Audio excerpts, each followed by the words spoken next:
다이어트를 시작하거나 금연을 시작하거나 또는 이제 운동을 시작하고자 할 때 사람들이 주로 하는 일은 그렇습니다.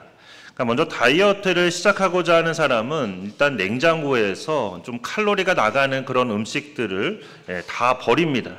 그리고 금연을 시작하고자 하는 사람들은 사다 놓은 담배를 다 과감하게 버리고, 또 운동을 시작하고자 하는 사람들은 먼저 하고자 하는 그 운동에 맞는 온갖 장비들을 주문하게 됩니다. 이렇게 살찌는 음식을 버리고 또 담배를 버리고 운동 장비들을 사고 하면 묘하게도 마음이 좀 개운해집니다. 그러니까 아직 시작도 안 했는데 이미 한 절반쯤은 한 것 같죠. 살이 한 10kg쯤은 빠진 것 같은 그런 느낌이 듭니다. 하지만 진짜 문제는 그 다음이죠. 다이어트도 그렇고 금연과 운동도 그렇고 그날 하루로 끝나는 게 아닙니다. 그래서 매일매일 유혹이 찾아옵니다. 다이어트를 하려고 그래서 야식을 안 먹으려고 하면 이상하게도 자꾸 집안 누군가가 저녁에 라면을 끓이고 그 라면 냄새가 코를 자극합니다. 담배를 안 피려고 하는데 나도 모르게 볼펜이 내 입에 들어가 있습니다. 또 열심히 운동하려고 장비를 구입하면 이상하게도 하늘에서 뭐가 내리죠? 하늘에서 비가 내립니다. 날씨가 별로 허락을 하지 않죠. 이렇게 결단은 한 번이지만 실천은 매일이라는 게 문제입니다. 오늘 본문 말씀도 바로 이런 이야기입니다. 유월절과 무교절, 구원의 순간과 구원받은 자의 삶, 어린 양의 피로 구원받은 이스라엘 백성들이 이제는 어떻게 살아야 하는지 무교절을 통해서 아주 구체적으로 말씀해주고 계신데, 이건 단지 이스라엘 백성들만이 아니라 오늘날 구원받은 우리가 어떤 삶을 살아야 하는가에 관한 그런 말씀이기도 합니다. 지난주에 우리가 함께 살펴본 대로 유월절 절기는 아주 놀라운 구원의 밤이었습니다. 각 가정마다 어린 양을 잡아 그 피를 문설주와 임방에 발랐고, 하나님께서는 그 피를 보시고 그 집을 넘어가셨습니다. 그러니까 이스라엘 백성들이 구원받은 이유는 그들이 더 착해서라거나 더 경건해서 또는 믿음이 더 좋아서 그런 게 아니라 단지 하나님의 말씀에 따라서 문설주와 임방에 어린 양의 피를 발랐기 때문이었다라는 겁니다. 그런데 이것에 대해서 믿지 않는 사람들은 또 그렇게 말합니다. 아니 임방하고 문설주에 피 바른다고 사람이 죽고 사는 거 그런 게 어디 있냐? 십자가 믿는다고 해서 사람이 영원히 구원받는다 그런 게 세상에 어디 있냐? 이렇게 말하면서 우리에게 정신 좀 차리라고 그렇게 말하는 세상 사람들이 있습니다. 그런데 참 어이가 없는 건 그렇게 말하는 사람들이 오히려 사업을 시작한다고 하면서 무당을 찾아가고, 또 건물을 짓는다고 하면서 돼지머리에 지폐를 쑤셔 넣고, 안전을 위해서라고 하면서 호주머니에 부적을 넣고 다니는 그런 이상한 행동을 한다는 겁니다. 그러니까 정말로 믿어야 될 건 안 믿고 엉뚱한 거를 그렇게 믿고 있으면서 자기는 그래도 이성적이라고 합리적이라고 그렇게 주장을 한다는 겁니다. 그러나 죽음의 문제라는 건 합리적 또는 이성적으로 해결되는 그런 문제가 아닙니다. 죽음의 문제는 오직 온 세상을 만드시고 우리를 지으신 하나님만 해결해 주실 수 있는 문제입니다. 그래서 하나님께서 어린 양의 피를 바르라고 하셨기 때문에 그 말씀에 순종해서 430년 동안 노예를 살던 이스라엘 백성들이 드디어 자유인이 되었습니다. 그리고 하나님께서 이 십자가에서 흘리신 예수 그리스도의 보혈을 믿으라고 하셨기 때문에 그 보혈을 믿고 영원히 죽을 수밖에 없던 우리가 이제는 구원받은 하나님의 자녀가 되었습니다. 이게 바로 복음입니다. 그러나 하나님의 구원은 거기서 끝나지 않습니다. 오늘 본문은 그 다음 이야기로 구원받은 자가 이제는 어떻게 살아야 하는지를 우리에게 말씀하고 있습니다. 유월절과 무교절은 유대인들에게 있어서는 거의 동일한 절기로 그렇게 인식이 되고 있습니다. 그래서 성경에도 보면 유월절과 무교절을 따로 이렇게 구분하기보다는 아예 유월절보다는 무교절로 그렇게 표시를 하는 부분들이 많이 있습니다. 왜 그러냐면 유월절과 무교절은 날짜가 이렇게 이어져 있기 때문에 그렇습니다. 유월절은 1월 14일, 그리고 무교절은 유월절 다음 날인 1월 15일부터 21일까지의 7일 동안 이렇게 날짜가 이어지기 때문에 같은 절기로 주로 많이 인식이 되었습니다. 그래도 엄밀히 구분하자면 유월절은 구원의 의미를 강조하는 그런 절기라면 무교절은 그렇게 구원받은 하나님의 백성이 이제는 어떻게 살아야 하는지를 강조하는 그런 절기라고 할 수 있습니다. 15절 말씀을 보면 이스라엘 백성들은 무교절 첫날에 누룩을 집에서 없애야 했습니다. 그러면서 7일 동안 무교병을 먹어야 했는데 이제 무교병이라는 거는 아시는 것처럼 누룩이 들어가지 않은 빵입니다. 그러니까 빵이라는 건 사실 좀 누룩이 들어가야만 빵이 부드럽기도 하고 맛도 제대로 나고 하는데 하나님은 빵에 그런 누룩을 넣지 말라고 말씀하신 것입니다. 그것도 7일 동안은 오직 무교병만 먹으라고 그렇게 말씀하셨습니다. 그리고 말씀을 좀 더 자세히 살펴보면 단순히 무교병만 먹으라는 게 아니라 아예 집에서 누룩 자체를 제거하라고, 그것도 19절 말씀을 보면 7일 동안 집에서 누룩이 아예 발견되지 않도록 철저하게 제거하라고 그렇게 명령하셨습니다. 더 무서운 건 그 무교절 기간 동안에 누룩이 들어간 그 유교병을 먹는 자는 이스라엘에서 끊어지게 될 것이라고 말씀하셨다는 사실입니다. 그렇다면 왜 이렇게까지 철저하게 누룩을 제거하라고 말씀하시는 걸까요? 그건 바로 누룩이 죄를 상징하기 때문에 그렇습니다. 누룩은 사실 엄밀히 말하면 이제 곰팡이죠. 그래서 조금만 있어도 온 덩어리에 퍼지는 죄, 타협하면 안 되는 죄, 완전히 제거를 해야만 하는 죄, 이런 죄로 여겨졌기 때문입니다. 그래서 죄를 지을 그 환경 자체를 아예 없애버리라는 그런 말씀입니다. 그런데 여기서 우리가 놓치면 안 되는 게 있습니다. 누룩을 제거하는 건 유월절 전이 아니라 유월절 후라는 사실입니다. 그러니까 우리가 구원받기 위해서 죄를 제거하는 게 아닙니다. 구원을 받았기 때문에 죄를 제거하라고 말씀하고 계신다는 사실입니다. 그러니까 이 순서가 너무나 중요합니다. 이 순서에 따라서 우리가 잘못된 이단에 빠질 수 있기 때문에 그렇습니다. 그러니까 다시 돌이켜보면 그렇습니다. 유월절 밤 이스라엘 백성들은 집에 누룩이 있었어도 그들은 구원을 받았습니다. 어린 양의 피 때문에 구원을 받은 것이죠. 그런데 구원받은 다음 날부터는 또 누룩을 제거해야만 했습니다. 이제 그들은 구원받은 하나님의 백성이기 때문입니다. 이게 바로 기독교입니다. 우리는 죄를 정리해서 구원을 받은 게 아닙니다.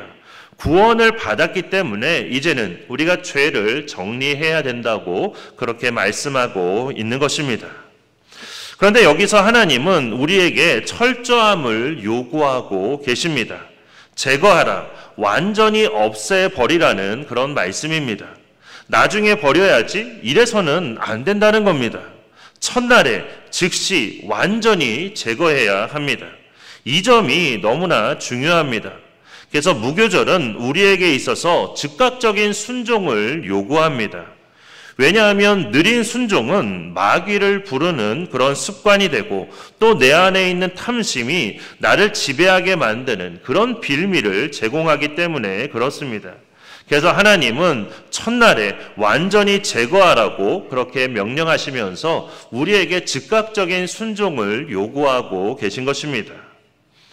그렇다면 어떠신가요? 혹시 구원받은 후에도 여전히 품고 있는 죄가 있으십니까?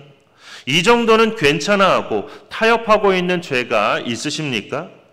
하나님은 우리에게 말씀하십니다. 제거하라고, 내 집에서 완전히 없애버리라고 우리에게 말씀하십니다. 하지만 우리 힘으로는 죄를 완전히 정리하는 게 불가능할 수 있습니다. 그러나 불가능하다고 해서 노력조차 안 하는 것과 최선을 다해서 노력하는 것에는 하늘과 땅의 큰 차이가 있습니다. 특히 하나님은 포기하는 자를 보시는 게 아니라 오히려 몸부림치는 자를 보십니다. 넘어져도 다시 일어나는 자를 보신다는 것이죠. 그리고 더 중요한 진리가 있습니다. 우리 힘으로는 안 되기 때문에 예수님께서 누구를 보내주셨냐면 바로 성령 하나님을 우리에게 보내주신 것입니다. 성령님은 우리 안에서 우리를 도우시는 하나님이십니다. 그래서 우리가 죄를 버리고 하나님의 말씀에 따라 살 수 있도록, 우리가 할 수 없는 그 일을 할 수 있도록 우리를 도와주시는 분이 바로 성령 하나님이십니다. 그래서 우리는 성령님을 의지할 때 진정한 그리스도인의 삶을 살게 되는 것입니다. 그래서 구원받은 우리는 우리의 삶에서 죄를 완전히 제거하고자 우리가 최선을 다해야 하는 것입니다.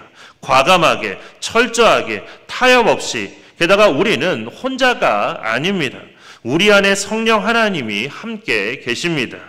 그렇게 성령님의 능력을 의지하여서 오늘도 최선을 다해서 죄와 싸우는 그런 우리가 되기를 축원합니다. 그런가 하며 본문이 강조하는 또 다른 중요한 점이 있습니다. 7일 동안 무교병을 먹으라는 겁니다. 그러니까 하루가 아니라 일주일이죠. 그러면 왜 7일일까요? 성경에서 7이라는 수는 이제 완전수를 뜻합니다. 그래서 말씀의 의미는 이런 겁니다.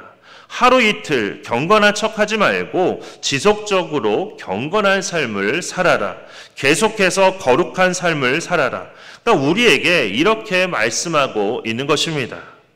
그래서 16절을 보면 첫날에도 성회요, 일곱째 날에도 성회니 이렇게 되어 있습니다. 그러니까 첫날만 성회가 아닙니다. 일곱째 날도 성회입니다. 시작도 중요하지만 끝맺음도 중요하다는 그런 뜻입니다. 그래서 끝까지 우리의 믿음을 지키는 것, 그게 너무나 중요하다는 말씀입니다. 그런데 여기서 주목해야 될 게 있습니다. 첫날도 성회, 마지막 날도 성회인데 그럼 그 중간은 과연 뭘까요? 그 중간은 바로 기다림의 날들입니다. 오늘이 대림절 첫 번째 주일입니다. 첫 번째 성탄절과 마지막 재림 사이에서 우리는 지금 기다림의 시기를 우리가 살아가고 있습니다. 무교절의 구조가 바로 이것을 우리에게 보여주고 있습니다. 그렇다면 하나님께서는 왜 곧바로 구원하지 않으시고 우리를 기다리시게 만드는가? 이 기다림의 시기는 하나님의 말씀과 내 생각 사이에서 수많은 싸움이 벌어지는 그런 시기입니다. 하나님이 정말 신실하실까? 이 길이 정말 맞는 걸까? 계속해서 우리 안에서 싸움이 벌어지게 된다는 거죠. 그러면서 내 내면의 세계를 죽이는 그런 시간입니다. 내 내면의 세계를 죽이고 오직 주님을 향한 우리의 믿음만을 붙드는 그런 시간입니다. 그래서 우리는 믿음을 붙들어야 합니다. 믿음을 붙들고 또다시 믿음을 붙들고 그러면서 그 안에서 내 생각이 깨지고 내 감정이 깨지고 결국 내 안에 온전하게 하나님께서 주인 되시는 인생을 살아가는 것, 그게 바로 기다림의 시간입니다. 이게 바로 우리가 가야 될 신앙의 길입니다. 한 번의 결단으로 끝나지 않습니다. 매일매일 계속되는 싸움이라는 것이죠. 어제 승리했다고 오늘 방심하면 안 됩니다. 작년에 은혜 받았다고 올해 대충 살면 안 됩니다. 그래서 히브리서 3장 13절과 14절에 보면 이런 말씀이 있습니다. 오직 오늘이라 일컫는 동안에 매일 피차 권면하여 너희 중에 누구든지 죄의 유혹으로 완고하게 되지 않도록 하라. 우리가 시작할 때에 확신한 것을 끝까지 견고히 잡고 있으면 그리스도와 함께 참여한 자가 되리라. 시작만큼 중요한 것이 끝까지 지키는 것입니다. 그렇게 부디 이 기다림의 기간 동안 우리가 더욱더 철저하게 믿음만을 붙드셔서 끝까지 승리하는 그런 우리가 되기를 축원합니다. 그런데 우리는 이렇게 믿음을 지켜가는 이 일이 우리 개인만의 문제일 뿐이라고 생각할 수 있는데 절대로 그렇지 않습니다. 오늘 본문에서 강조하는 또 한 가지 강조점은 이게 개인만의 문제가 아니라는 말씀입니다. 15절 말씀에서 무릇 첫날부터 일곱째 날까지 유교병을 먹는 자는 이스라엘에서 끊어지리라.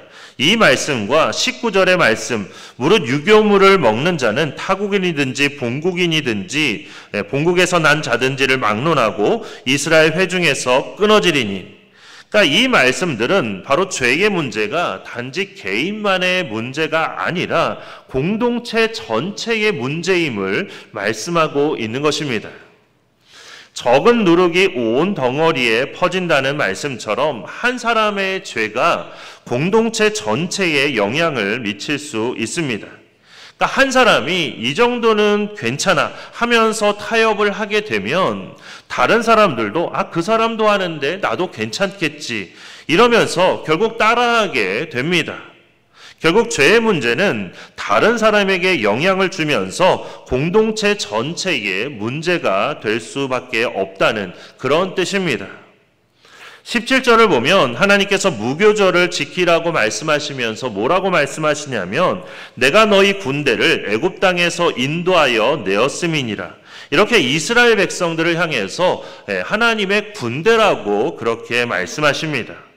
이 말씀은 곧 이스라엘 백성들은 개개인의 어떤 집단이 아니라 명령에 살고 명령에 죽는 그런 하나님의 군대와 같다는 말씀입니다. 그래서 함께 구원받았고 함께 출애굽했고 함께 약속의 땅으로 가는 사람들이라는 말씀입니다. 그리고 이건 교회도 마찬가지입니다. 우리는 각자 따로 노는 사람들이 아닙니다. 그리스도의 몸된 공동체를 우리가 하나로 이루고 있는 것입니다. 한 지체가 아프면 그래서 온 몸이 아픕니다. 한 사람이 승리하면 모두가 함께 기뻐합니다. 한 사람이 넘어지면 모두가 관심을 갖고 함께 일으켜 세워야 하는 것입니다. 그래서 나의 아름다운 신앙생활이 누군가에게는 힘이 되기도 하고 또 반대로 내가 아는 죄와의 타협이 누군가에게는 걸림돌이 되기도 하는 것입니다.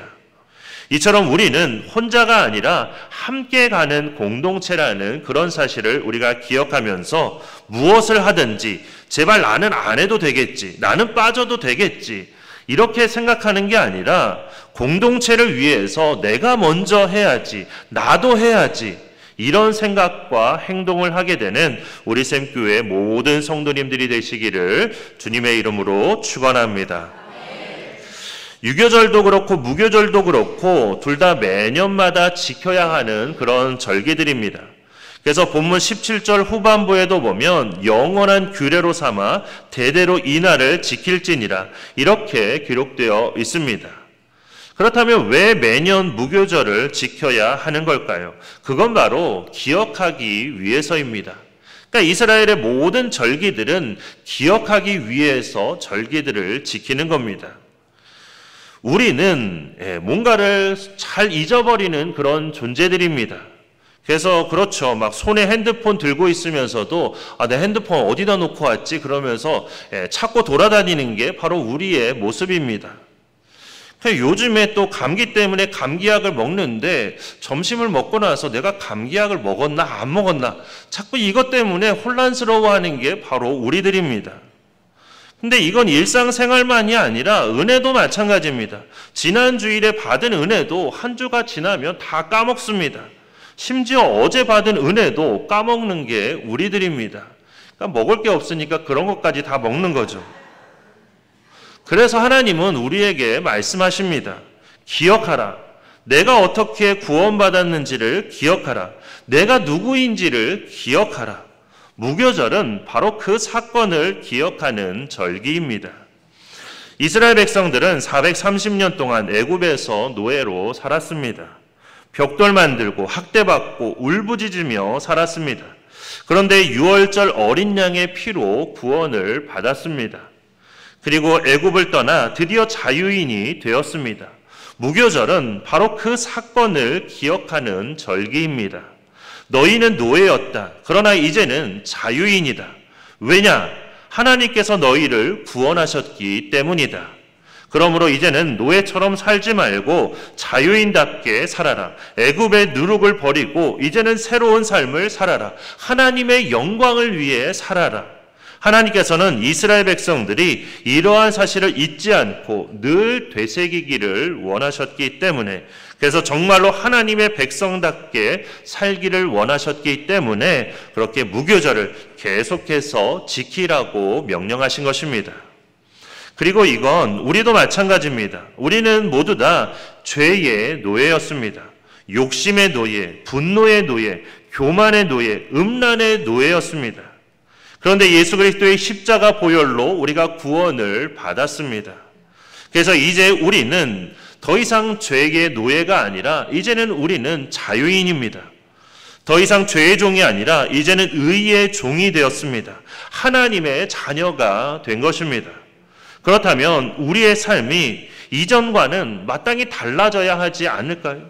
죄의 종으로 살던 그때의 모습과 지금의 모습은 달라야 하지 않을까요? 구원받기 전처럼 똑같은 모습으로 살면은 안 되는 것입니다. 무교절을 지키는 이유가 기억하기 위해서인 것처럼 우리도 마찬가지로 구원받은 하나님의 백성임을 우리가 잘 기억하면서 이제는 예전과 같은 삶이 아니라 진정한 그리스도인으로서의 변화된 삶을 살아가야 한다는 것입니다. 그렇게 이제는 우리가 구원받은 하나님의 자녀임을 기억하면서 죄의 종이었던 그때의 모습과는 다른 진정한 하나님의 백성다운 모습으로 살아가는 그런 우리가 되기를 축원합니다. 오늘 본문 말씀이 우리에게 주는 4개의 메시지는 이렇습니다. 첫째로 구원은 순간이지만, 그래서 6월절은 하룻밤이었지만 구원받은 자의 삶은 과정이라는 사실입니다. 그래서 무교절을 7일 동안 지키라고 말씀하셨습니다. 따라서 이제 우리가 구원받았다면 이제 그에 합당한 삶을 살아야 한다는 그 사실을 꼭 기억하시기를 바랍니다. 그리고 둘째로 죄와의 타협은 없다는 사실입니다. 누룩을 제거하되 우리는 철저하게 누룩을 제거해야 합니다. 회개는 이렇게 철저해야 되고 결단은 과감하고 즉각적이어야 합니다. 그렇게 부디 미루지 마시고 첫날에 제거하라고 하신 그 말씀을 꼭 기억하시기 바랍니다. 셋째로 신앙은 지속입니다. 작심삼일로 끝나서는 안 된다는 거죠. 우리는 끝까지 믿음을 가지고 가야 합니다. 따라서 오늘부터 다시 꼭 시작하실 수 있기를 바랍니다. 우리에게는 아직 늦지 않았습니다. 그리고 가다가 넘어져도 다시 일어나서 그 자리에서부터 다시 시작하면 되는 겁니다. 끝까지 가는 게 중요하지 몇 번을 넘어졌느냐, 그게 중요한 게 아닙니다. 그렇게 끝까지 우리의 믿음을 지키고 승리하실 수 있기를 바랍니다. 마지막 4번째로 우리는 공동체입니다. 혼자 가는 게 아니라 함께 간다는 사실을 잊지 않으시기를 바랍니다. 그래서 서로가 서로에게 위로가 되고 힘이 되는 그런 공동체가 되기를 바랍니다. 이제 말씀을 정리하고자 합니다. 6월절에서 무교절로의 여정은 우리 모두의 여정입니다. 이스라엘 백성들만의 여정이 아니라 오늘날 우리도 함께 걸어가고 있는 여정입니다. 우리는 그리스도의 보혈로 우리가 구원받았습니다. 따라서 이제 우리는 그 구원에 합당한 삶을 우리가 살아야 합니다. 집에서 누룩을 제거하십시오. 철저하게, 과감하게, 그리고 7일을 살아가십시오. 계속해서 끝까지 우리는 함께 가는 하나님의 군대임을 잊지 않으시기를 바랍니다. 하나님께서 우리를 애굽에서 인도해 내신 것처럼 광야를 지나 약속의 땅으로 우리를 반드시 인도하실 것입니다. 따라서 우리는 죄와 타협하지 않고 거룩함을 추구하며 끝까지 믿음으로 걸어가야 합니다. 저렇게 믿을 바에는 안 믿고 말지, 우리가 이런 말을 다른 사람들에게 들어서는 안 됩니다. 오히려 우리의 삶이 정말로 하나님의 영광을 드러내는 그런 간증이 되어야 합니다. 우리가 대단한 간증은 아니더라도 최소한 저 사람은 진짜 신앙인이다, 이런 말은 우리가 들을 수 있어야 합니다. 그렇게 우리 모두 구원받은 하나님의 자녀임을 기억하며 이제는 그에 합당한 삶을 매일매일 살아가는, 그리고 끝까지 살아가는, 그리고 함께 살아감으로써 의 삶을 통해서 하나님의 영광을 드러내고 더 우리의 삶을 통해서 더 많은 사람들을 전도하는 그런 우리 모두가 되기를 주님의 이름으로 축원합니다. 이제 우리 주신 말씀 생각하면서 주의 손에 나의 손을 포개고 함께 찬양하고 기도하도록 하겠습니다. 잘 모르실 수 있는 찬양일 텐데 한번 이 가사를 우리가 한번 잘 되새길 수 있기를 바랍니다. 주님께서 못 박히신 그 손에 나의 손을 포개고 주님께서 못 박히신 그 발에 나의 발을 포개서 이제는 나도 주님처럼 살겠습니다. 끝까지 우리가 이 믿음의 길을 살아가겠습니다. 이런 다짐을 담아서 함께 찬양하도록 하겠습니다. 주 보혈 날 정결케 하고 주 보혈 날 자유케 하니 주 앞에 나 예배하는 이 시간 나의 모든 것을 주께 드리네. 주의 손 날 위에 지키셨고 주의 발 날 위에 박히셨으니 이제는 내가 사는 것이 아니요 오직 주를 위해 사는 것이라.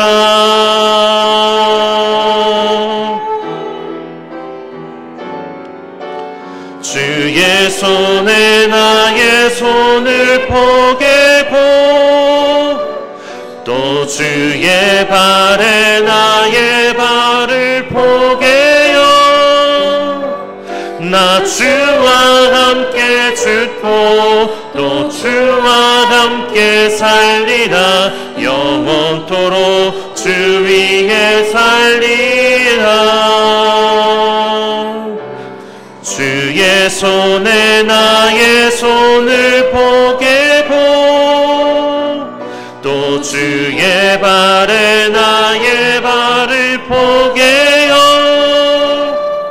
나 주와 함께 죽고 또 주와 함께 살리라 영원토록 주 위에 살리라. 주 위에 살리라. 주 위에 살리라. 이 시간 우리 함께 기도하도록 하겠습니다. 기도하실 때 우리 두 가지를 위해 함께 기도하겠습니다. 첫 번째로 우리 삶에서 죄의 누룩을 철저히 제거하는 우리가 되게 해주시기를, 타협하지 않고 과감하게 그리고 즉각적으로 순종할 수 있는 그런 용기를 우리에게 주시기를 기도하겠습니다. 그리고 두 번째로는 이렇게 다시 시작한 믿음을 우리가 끝까지 지속하며 기다림의 시기를 통해서 주님만이 주인 되시는 삶, 주님만을 증거하는 삶을 우리가 끝까지 살아가는 그런 우리가 되게 해주시기를, 이렇게 두 가지를 위해서 다 함께 주여 한번 크게 외치고 함께 통성으로 기도하겠습니다. 주여! 사랑이 많으신 하나님, 오늘도 거룩하고 복된 주일을 우리에게 허락하여 주시고 이 시간 하나님의 말씀을 함께 나누고 그 말씀을 붙들고 함께 기도할 수 있게 해주심을 감사드립니다. 하나님, 이 시간 우리가 기도할 때 하나님 먼저 우리의 삶에서 죄의 누룩을 철저히 제거하는 우리가 될 수 있도록 인도하여 주시옵소서. 죄를 제거하는 이 일에 우리가 타협하지 않게 하여 주시옵소서. 과감하게 그리고 즉각적으로 순종하여서 우리 삶에 있는 모든 잘못된 누룩들을 우리가 다 철저하게 제거하고 버릴 수 있도록 인도하여 주시옵소서. 하나님, 더 이상 죄악 가운데 살아가는 것이 아니라 이제는 구원받은 하나님의 자녀로서 마땅히 하나님의 자녀답게 살아가는 우리가 될 수 있도록 하나님 아버지 인도하여 주시옵소서. 하나님, 또한 우리가 다시 시작한 이 믿음을 우리가 끝까지 지켜나아갈 수 있기를 원합니다. 하나님, 우리가 지금은 다시 오실 주님을 기다리는 기다림의 시기를 살아가고 있습니다. 하나님, 우리가 이 시기를 통해서 하나님 우리의 내면이 다 하나님 변화받게 하여 주시옵소서. 우리 안에 있는 모든 생각들, 우리 안에 안에 있는 모든 내 주장들 다 무너지게 하여 주시고 오직 믿음만을 붙잡는 시기가 될 수 있도록 하나님 아버지 인도하여 주시옵소서. 그래서 주님만이 나의 삶의 주인 되시고 나의 삶의 모든 것 되신다는 것을 다시 한번 깨닫게 하여 주시고, 하나님 이제는 주님만을 위해서 주님의 영광만을 위해 살아갈 수 있도록 인도하여 주시옵소서. 그래서 나의 삶을 통해서 이제는 하나님의 영광이 드러날 수 있도록 인도해 주시고, 하나님 우리의 삶이 정말로 하나님의 살아 역사하심을 증거하는 그런 삶이 될 수 있도록 하나님 우리를 붙들어 주시고 하나님 우리를 인도하고 이끌어 주시옵소서. 우리는 할 수 없지만, 우리는 연약하지만 성령 하나님 우리를 붙들어 주시고 능히 승리할 수 있도록 우리를 인도하여 주시옵소서. 우리를 이끌어 주시옵소서. 함께 하여 주시옵소서. 은혜의 하나님, 유월절의 구원과 무교절의 거룩함을 우리의 삶으로 살아낼 수 있도록 우리를 인도하여 주옵소서. 오늘부터 죄의 누룩을 제거하게 하시고 순결함으로 주님만을 섬기며 끝까지 믿음의 여정을 완주하는 주님의 군대가 되게 하여 주옵소서. 우리의 삶을 통해 주님의 영광이 드러나게 하시고 우리의 삶 자체가 복음이 되는 그런 역사가 있게 하여 주옵소서. 예수 그리스도의 이름으로 기도드립니다. 아멘. 이제는 우리 주 예수 그리스도의 은혜와 하나님 아버지의 크고 놀라우신 사랑과 성령님의 인도하심과 교통하심의 역사가 구원받은 하나님의 자녀로서 끝까지 믿음으로 승리하는 삶을 살기로 다짐하는 우리 샘교회 모든 지체들과 가정 위에, 또한 우리 교회 위에 이제로부터 영원토록 함께 계시기를 간절히 축원하옵나이다. 아멘.